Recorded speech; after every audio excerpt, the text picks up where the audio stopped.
Today I'm going to show you how and why I made all these tags. I got these tags from Amazon. I'll try and put the link in the description, but I've had them for a really long time and I don't think I've ever even used them. I'm cutting the tags on my Vagabond 2 by Sizzix. And I'm using some of the boxes that I saved from the kitchen. This one's a mac and cheese box. So the base of all the tags were free.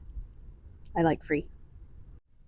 Okay, but raise your hand in the comments if you can relate to this. Bob would probably say, "You saved me money by buying a $160 machine so you can cut kitchen trash." Yes, I did. After I cut the cardboard for the base for all the tags, I have a really old dictionary that I love, and I started ripping the pages out of it to use, and I will occasionally since it's already torn up, but there are some pages like this one with a crow on it because, I love the crows. I don't want to use it, so I scanned it and made a copy of it. And there were two pages on one scan, so you see lines and wrinkles and shadows from the scanner that I think looks kind of cool.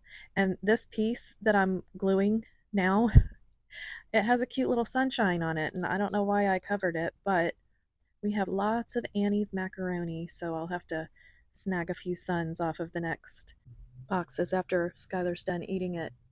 Although I have been known to pour stuff out of boxes and put it in containers just so I can take the box for my art room. I started out doing all of them the same because I wanted a lot of bases to be ready to grab when I'm working in my art journal or doing other things that you might need a tag for. And my original plan was to make them all neutral so that they could go into any type of journal, although this has kind of a vintagey look with a dictionary page on it, but I wanted to do a quick batch of them that I could add to as I'm working on whatever I'm working on, and I can take some of the pattern or the colors and add it to the tags. But then I looked around my art room and I have so many little pieces of paper left over from journal pages and some other projects that I'm working on. And it was time to go through them and get rid of a lot of it to make room for the new papers that I'm using. And because I don't want to just throw all those great patterns and colors in the garbage, see, I do try and save money, Bob. I decided to just go ahead and start decorating some of these with those scraps. And then, because these are so small and use such small, teeny tiny little scraps, whatever's left over from this is going in the garbage. I'm using Mod Podge here. I usually like to use the matte most often, and using this card to smooth it out and get the bubbles and the extra glue out. But sometimes you do have to go around the edges and check and be sure that everything is glued down all the way. Here is the first thing that I learned while making these cards. Oh, this crow, when I forget what I did with it, but it got wet, and because it was printed on my printer, the ink smears a little bit. I usually don't worry about it because I glue over it really quickly, and I don't usually have much of a problem with the ink smearing, but this got really wet for some reason. But I decided to go ahead and use it because I'm going to cover up, and in this case, and because this happened to this tag, I'll cover pretty much the whole thing. So sometimes that happens and I keep going, and they end up being my favorite tags. So I'll get back to you on that one and we'll see what happens with that blurry crow tag. Okay, back to the first thing that I learned. You have to pay attention to which side you cut the pieces with, because some of those hearts are pointing to the left and some are pointing to the right. And then when I cut the papers to glue on top, there's a where the dashes are around the edge, there's a definite side where the blade goes in and kind of embosses the front of the card. So some of them are on the right side and I left it. Some of the cards I ended up painting so you could see that embossing. And the other side I just covered up if it was the side that the blade came out of. And to be clear, I don't think I said that in a way that the people on the outside of my head will understand. Not your fault. I When I say that it embosses the pieces, you can kind of see where the dashes are around the heart and around the edge of the cards. It's that piece that I'm talking about, the base. And so some of those cardboards I painted so that you could still see the dashes around the hearts or the, I don't think the stars have any, but so you could still see the outline dashes around the tags. This one is a good example of where the blade came out, so the embossing is actually on the other side. And these two are some of my favorites, critters and bugs. I don't like to touch them. I don't want them in my house, but they're very cute on a tag. And I love this one with the cool lines from the scanner that I was talking about before and the little damage at the end of the page. So there's 41 tags here, and I find out very quickly how long it takes to embellish this many tags, even though they're super small. And also the hearts and the stars threw me off a little bit. I think the next time I'm going to do some larger tags with no cutouts. But this is the fun part. So I took out all of my containers with the embellishments and stickers and lace and papers, roll-offs, and of course, coffee. And by the way, if you like that sticker with the palm trees on my coffee mug, that is my original sticker that I sell on Redbubble. So I'll put the link below just in case you want to pick one up for yourself. I started with this origami paper that has been in my little teeny tiny scrap box forever, and I'm getting tired of looking at it. It's really cute, but let's just do something with it so I don't have to see it anymore. Raise your hand if you have things floating around for years in your art room that you're gonna do something with. That's what I love about these journals. I don't want to throw that little paper away. It's so cute, and I've seen it now for years. So it's kind of, I don't know, what's the word? Sentimental? I don't know if that's the right word. There's no emotion attached to it, but it does bring me good memories of projects that I've done in the past. So I don't know. I'll have a little piece of it in my journal forever now, but I don't have to look at it in my little tiny tag scrap box anymore. And it's funny because now I'm wishing that I had a little bigger piece so I could put more on the front of the card. But I think these might be cute for Valentine's Day. So I'll already have some made and ready to go. I thought it would be cool to take some of these with the hearts on it and put photos behind it for gift bags. That would be cute. I won't do those with this set of cards, but I think that's a good project to go back to. Get some tags prepared except for the photo, and then you can just print out a photo and pop someone's face in there, or dog or grandchild or whatever, and stick it on a bag. This is one I've been dying to get to. I have a few of these floating around in my little scrap boxes, and this is a regular stamp that we got on something, and fortunately it wasn't a lick and stick. It was adhesive, so I was able to carefully get it off, and I actually glued it down to the tag. You could see it kind of in the background there, but I'll show it to you later. This paper I'm showing you is just some paper that I used to roll off the brayer when I was doing some jelly prints, and I love the edges because there's a little blue in there. There's a little layer of shimmery gold over all of it, and it's so pretty behind this tag. So I'm thinking I'm gonna do the back side to show through the heart, and then some of these I'll flip the tags over and cover the whole back. I have probably 2 of these sheets, but I think I only used 1 of them. These tags are so small, one piece of paper goes a long, long way. At this point, you can see that each tag is different, which means time, a lot of time. I was going to cut a bunch of tags one day and knock them all out, and 3 days later, and I really wanted to get this video out last Thursday, but on top of that, with my old equipment and my limited space for storage on my phone, I'm trying to get some of these videos onto my computer, which is 8 years old, and then onto my external hard drive, but it's very slow going. So eventually I'd like to put out a video a week, but right now it's really difficult to do, but I will I will catch up here and become more consistent, and also be able to maybe do some live art now that school's back in session. And I love Skylar helping in the art room, but sometimes I wouldn't call it helping. I can't record a video or do art because you would just be listening to the million questions, which is fun and also funny, but it's not very productive. She does love to watch the videos and see people's comments, though. So if you're still watching, send Skylar a hi in the comments.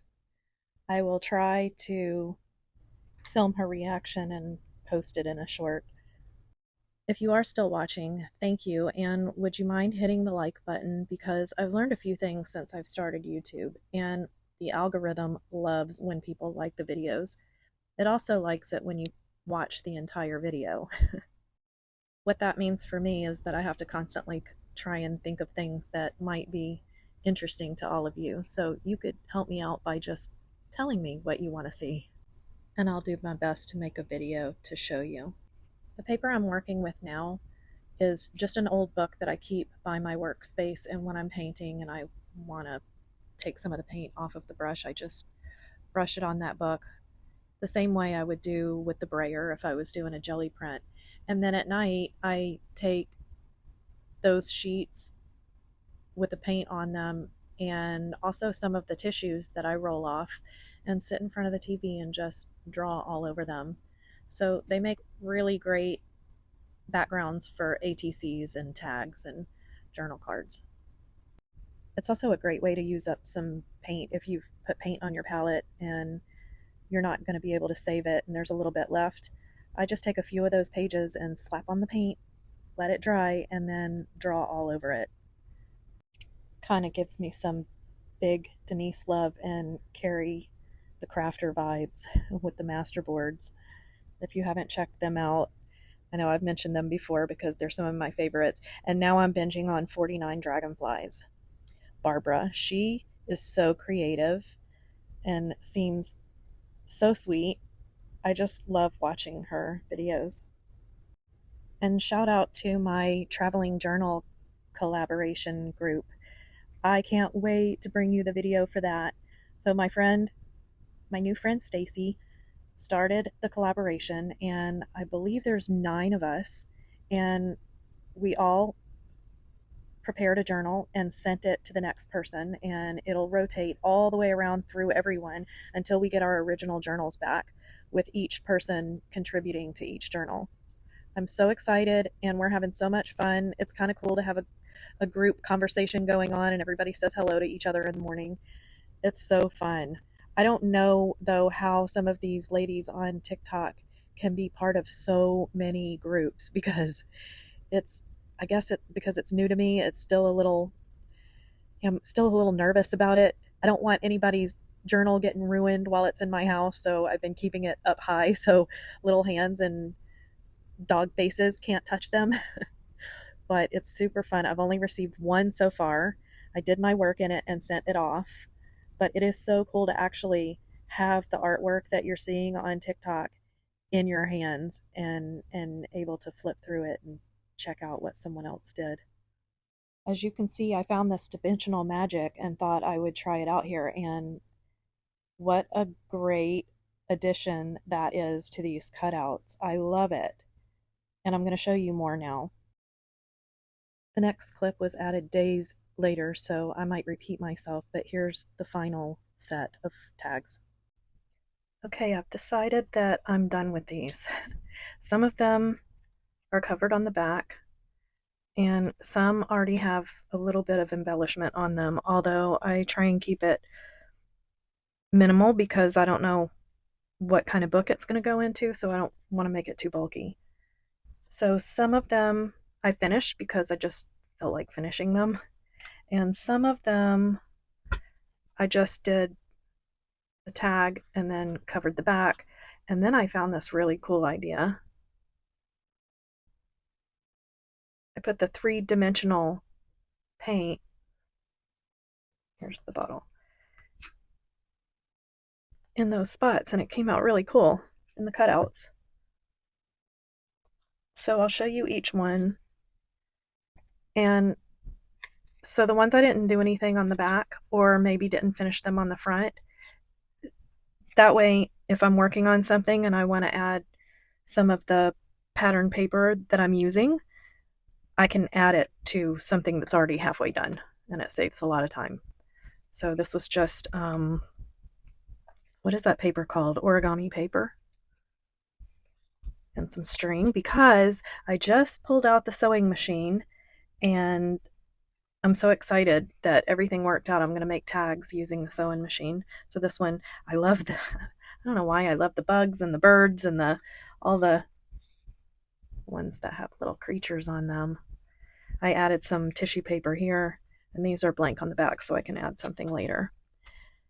And I tried that 3-dimensional stuff. What is that called? For Mod Podge, Dimensional Magic. And I put some little rhinestones in there. I don't know if I loved this, but it's kind of fun. Possibilities. This one I started, I'll finish that later, do some outlining. It's just torn up papers. So this stuff is from book pages, and you saw this one in another video, and I just wipe my brush off on it, and then this is one of those things I do sitting on the sofa watching TV at night, and just mark it up. Sometimes I do a simic writing, and then you can use them for little tags. See, I think these are super cute if you add a little something to it.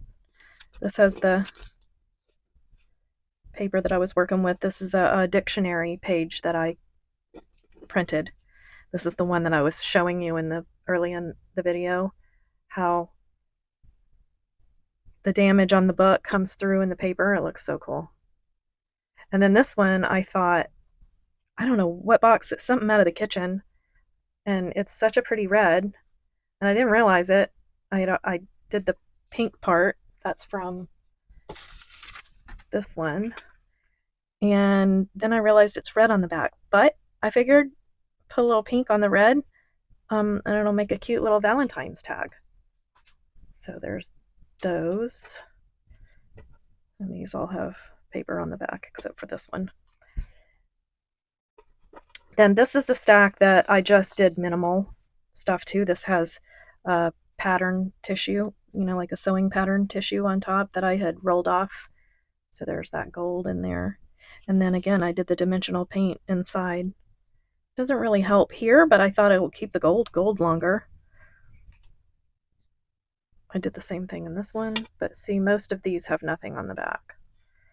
But I like the way the printer did that on the dictionary page. There's another star. Some of them do have the papers on the back, but nothing else. I like this one. I'm going to have to do some more black and white ones because those are fun. And I kind of left it so I can add later. This was really cool because this paper is a roll-off paper from my jelly plate, and it has gold in it, and this dimensional paint, if you can see it in there, is so sparkly. It's really pretty. And I was thinking maybe I'll take some black thread and wrap it around and do like this one has a little bit of, so when I was doing the sewing machine, I didn't want to waste all the thread that I was wasting, so I might do that in black here. I think, oh, I have one in black already here. Not really feeling the sequin, maybe a button, but it's cool. And the washi tape. And that's from the same roll off that I was using. More origami paper. This one's cool because it really shows the shimmer. Let me see if I can show you the shimmer. There it is. So pretty. And then the washi tape was so cool. So I pretty much left this. I just put a bunch of washi tape on it because I love it. This is another favorite from the printer. I like the edges like that. Just plain. The stars, and I forgot to put the color in there, so I'll have to, maybe if I mix some color in that 3-dimensional paint, that might work. I'll let you know.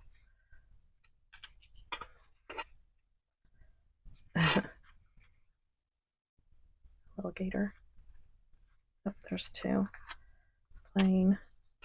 This one I left plain. This one's cool. It has a little bead on it, so it doesn't lay perfectly flat, but I like it. And this one, I added a little tissue paper on it, but you can barely see that, so I'll probably add to this later. This is from just scraps from a project. That's kind of why I was going to do these in bulk, to use up some of my scraps, because scraps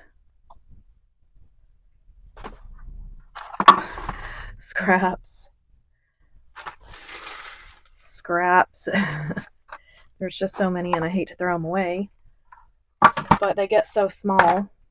This is the last of it, so as I'm doing these tags, I'm throwing the little tiny scraps away. Here's another one that I need to come back, but I really love that washi tape.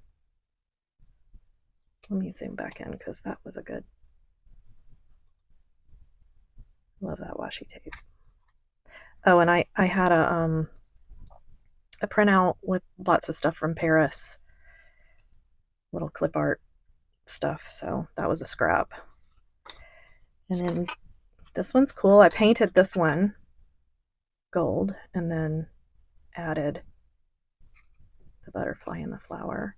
And I'm just going to leave this. We'll see what happens to the back depending on whatever I'm working on. This is kind of cute. So it's funny, I started out doing these tags and I wanted a very vintage, neutral kind of florally, and this is the only one that even came close to that. So that's the sepia pen. I need to fix that, but I'm going to leave it because I don't know what I'm going to put on the back yet. So these two, I think, well, these last ones are my favorites. So I love this one.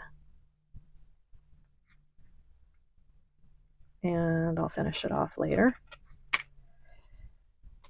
And this one I love. Oh, here's another one that's kind of soft and vintage from a stamp. I have a couple of these stamps from the actual mail, and they have adhesive on the back, so it wasn't licked and stuck on the where it rips. I peeled it off really easily, but then I glued it down here so it doesn't come back up again. This one's okay, and I left the edge of the page on there, so there's a little raised texture. Skylar liked the flowers. I wasn't going to add any of those, but Skylar liked them, so we did a few with those. Of course, she helped me with a lot of this. And then I think these, well, one more, and then the next two are my favorites, I think. This one's cool. It is a piece of the tissue paper I used in a few weeks ago in a steampunk journal page. And there was a little piece left over. So I added that there. I think that's about the end of all of that. And then I added the three-dimensional stuff in there, and it made it almost transparent. It's a cool effect. I'm not sure that this is the perfect, I don't love this, but the reason I say it's one of my favorites is because there's so much potential with the denim and that, and I do love these little flowers, but they do add a little bit. But I figure it's not a big deal since I already added the denim, so this will go in a book that has room for it or go to somebody. And I think this has to be my favorite because I love that page that I did. I love the colors. The only color that I like outside of, or that I really, really love outside of the blues and aquas and teals is magenta. And I love them together, and I love how they blend. I don't know if I love the dots, or maybe it's the blue in the heart. I'm not thrilled with the heart, but again, so much potential, and I'd really love to do some larger tags now. And since I'm using my sewing machine, I think I can knock out a lot of cards quick and some really cool ones too. So if you liked this video, and I know it was kind of all over the place, but I'm finally done with it, and I'm gonna go put it together and upload it as quickly as I can. But please like and subscribe, and thank you to those that already have. And I'll see you next week. Thanks for watching. Bye.